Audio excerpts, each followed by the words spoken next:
अरे बताओ तुम कब तक धोखा दोगे सीमांचल की आवाम को? तुमने क्या किया? बोलते हैं कि हमने विकास किया। बताओ, वो उर्दू टीचर का मसला 2012 से चल रहा है, तुमने कौन सा विकास किया? हमको बताओ, तुमने क्या उर्दू टीचर को भर्ती किया? नहीं किया आपने। मेरे भाई, आज आप देखते हैं कि देश में, मुल्क में किस तरह का माहौल है। फिरका परस्ती अपने उरूज पर है। नरेंद्र मोदी ने भारत की राजनीति से मुस्लिम अक़लियत को बिल्कुल ही दूर करके रख दिया। आपकी आवाज कहां है? बताओ, आपकी आवाज कहां पे आपको नजर आती है?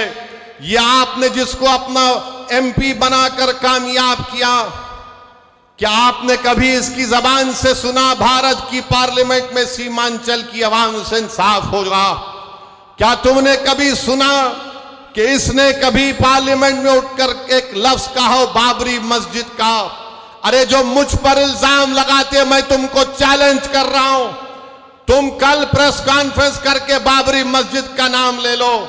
तुम कल प्रेस कॉन्फ्रेंस करके कह दो कि 6 दिसंबर 1992 को भारत के संविधान की धज्जियां उड़ाई गई थी। नहीं बोलेंगे। क्यों नहीं बोलेंगे? बोलेंगे हम कैसे बोलेंगे? अगर हम बोलेंगे तो हमको इनका वोट नहीं मिलेगा, उनका वोट नहीं मिलेगा। अरे बताओ, जब चुनाव आ जाते हैं तो हमारे गली कूचों में, हमारे गांव में, हमारे घर पर आकर हमसे कहते हैं कि सेकुलरिज्म को जिंदा रखने के लिए आप हमको वोट दो। मैं आपसे पूछना चाह रहा हूं मेरे अजीज दोस्तों, मेरी इज्जतदार माँ और बहनों, बताओ, अगर नीतीश कुमार का नाम असदुद्दीन ओवैसी होता तो तुम क्या करते? नीतीश कुमार की जगह असदुद्दीन ओवैसी ये काम करता तो इस तमाम के तमाम खड़े हो जाते।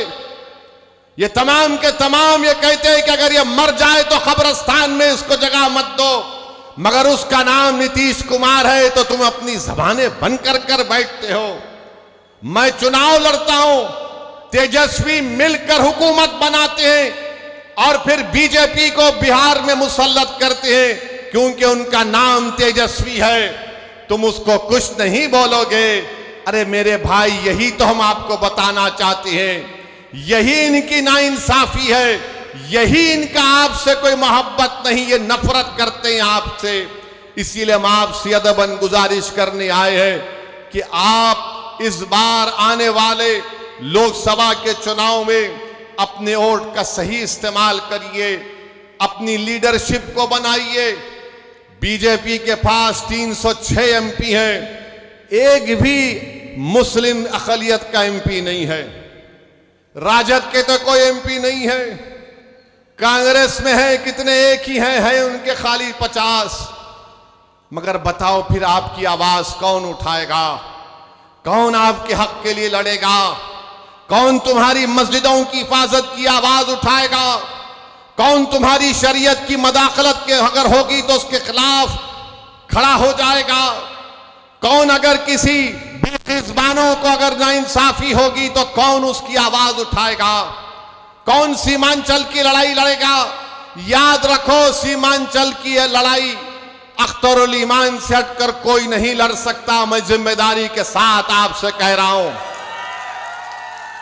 अगर आप मुत्तहिदा तौर पर अपने वोट का इस्तेमाल करेंगे तो इंशाअल्लाह ताला यकीनन किशनगंज से मजलिस इत्तेहादुल मुस्लिमीन का उम्मीदवार आपके दुआ और वोटों से यहां से मेंबर ऑफ पार्लियामेंट बनकर इंशाअल्लाह ताला जाएगा। बीजेपी अब खुलकर कह रही है, देश के प्रधानमंत्री तो अब तो बड़े पुजारी भी बन चुके हैं वो, माशाअल्लाह से हर चीज वो कर लेते हैं।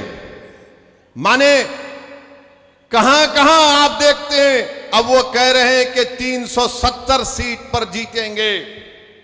मेरे भाई, क्या ये नाम निहाद सेक्युलर पार्टियां रोक पाएंगी बीजेपी को? क्या ये रोक पाए 2014 में? मैं जब सवाल करता हूं 2014 में हमने कितने पार्लियामेंट की सीट लड़े? 2 लड़े। 2019 में हम 3 लड़े। भारत की पार्लियामेंट में 540 लोकसभा की सीटें हैं। मगर हर एक की जबान पर क्या होता, ओवैसी है, ओवैसी खड़ा हो गया। इनको मेरे इलेक्शन लड़ने से ज्यादा इस बात का इनको डर है कि ये आज खड़ा हो रहा है तो कल ये हजारों लाखों को हमारे खिलाफ खड़ा कर देगा, इसीलिए इनको डर होता है। ये नहीं चाहते कि कोई इनके सामने खड़ा हो, वो सब के सब यही चाहते हैं कि तुम सिर्फ दरी बिछाओ, तुम इनके घर में जाओ तो अपनी चप्पल और जूता उतार कर सर को झुकाकर नीचे बैठ जाओ। मैं तुमसे कह रहा हूं मेरे भाई, भारत का संविधान सबको बराबरी का हक दिया है। हम ना किसी के सामने झुकेंगे, ना किसी से भीख मांगेंगे। संविधान ने जो कहा कि बराबरी मिलनी चाहिए, इंसाफ होना चाहिए, यही लड़ाई मजलिस इत्तेहादुल मुस्लिमीन लड़ रही है। तो ना ये बात मोदी को पसंद आती है, ना ये बात तेजस्वी यादव को पसंद आती है।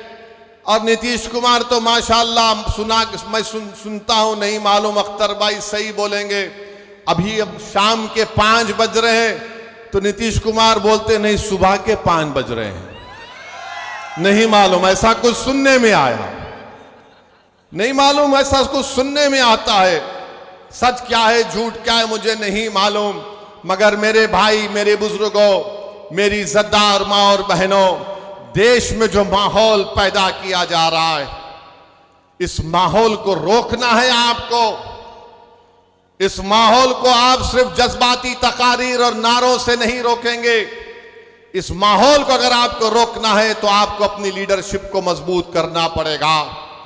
ये जो नफरत का माहौल पूरे देश में पैदा कर दिया गया कि अगर कोई तकरीर करता है मौलाना, कोई शेर पढ़ता है मौलाना, तो उठाकर उसको जेल में डाल दिया जाता है।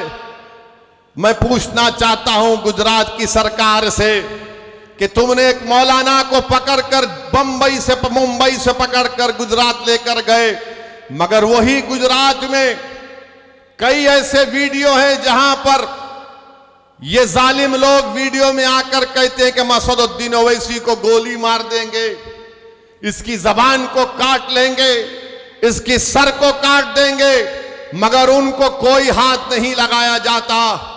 मगर कोई एक शेर पढ़ देता है तो उस अशार के गलत माने निकालकर मुंबई से मौलाना को लेकर चले जाते हैं।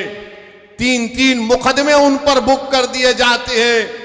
मगर हम बीजेपी के लोगों से कहना चाह रहे हैं, तुम क्या कर सकते, तुम सिर्फ जानी तो ले सकते हो ना, तुम जानी तो ले सकते हो और क्या कर सकते हो। अगर मेरे मुकद्दर में जो लिखा अल्लाह ने लिख दिया वो तो पूरा होकर रहेगा, मगर जब तक हम जिंदा रहेंगे हम बातिल को बातिल कहेंगे, हम बातिल से समझौता नहीं करेंगे, हम बातिल को खुश करने के लिए अपनी पॉलिसी को लचकदार नहीं बनाएंगे।